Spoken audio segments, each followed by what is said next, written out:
Unless you get your brother to do it.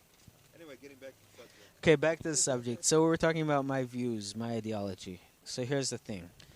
Um, During the War of 48, the state of Israel was trying um, to grow, trying to actually survive. We were attacked by many armies, and we actually miraculously managed to win, which wasn't.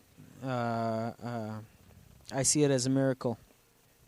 And so the years go by. The Arab countries still try to attack us, but not. It wasn't wars. It was small attacks here and there. Since 1948 to 1967, the West Bank, so to speak, because it's actually kind of far away from the West Bank of the Jordan River.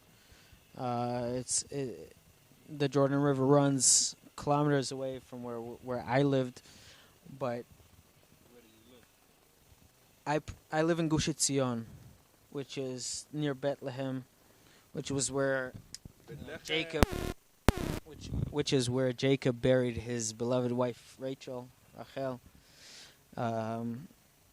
When I was a kid, we still used to go through Bethlehem, and we would recite a psalm every time we drove by the grave.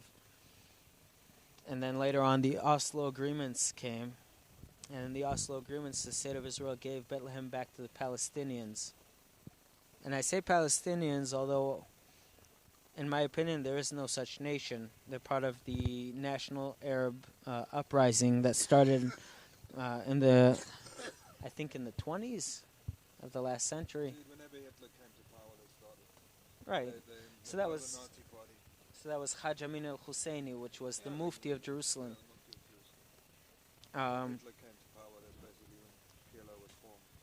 Right. No, the PLO was formed in 1967. No, actually 1964, I think. No, when 3 they sat years down in before. the conference with all the other Nazis, that's when the PLO was formed. So here's a fact. I'm not giving facts. I'm giving that like the Palestinians are Nazis.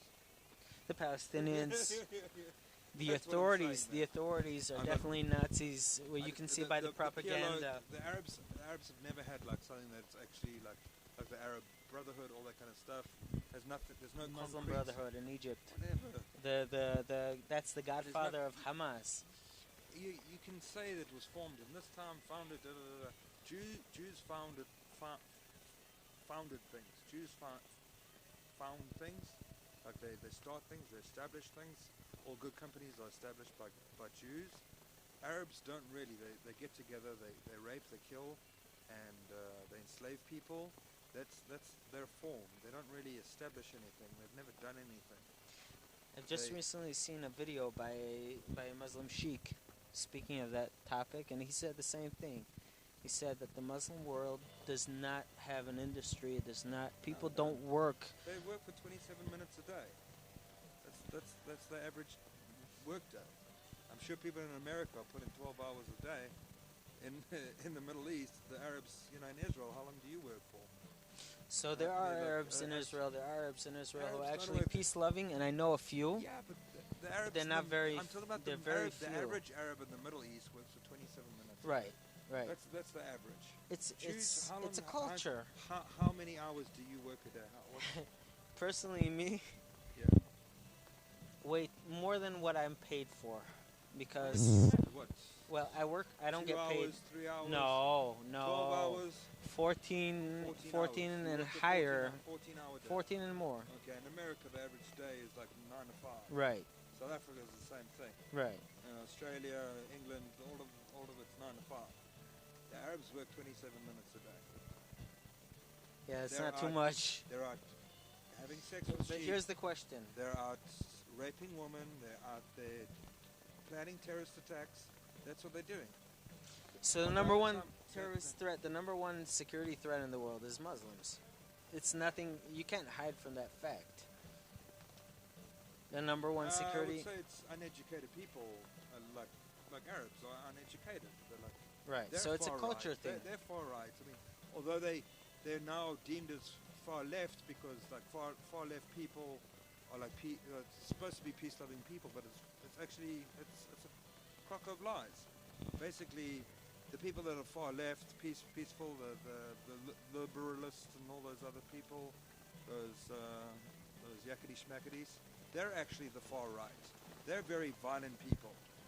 They're going out and violently boycotting Israeli goods that like are made by Israeli Arabs. That's basically anti-Semitism. It's not. It's anti-human. Right. The liberalists It's got are nothing to do anti-human. with. It's nothing to do with liberal views. The leftists are being anti-human. They're dehumanizing hard-working people.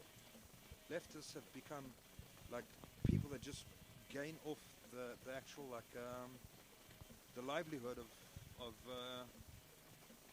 Good people. hard-working people like you and me. So Let's drink a beer, pray to Hashem, and one day these leftists will actually get the answers that they justly deserve. But here's the problem. Here in Israel, the government is supposedly right-wing.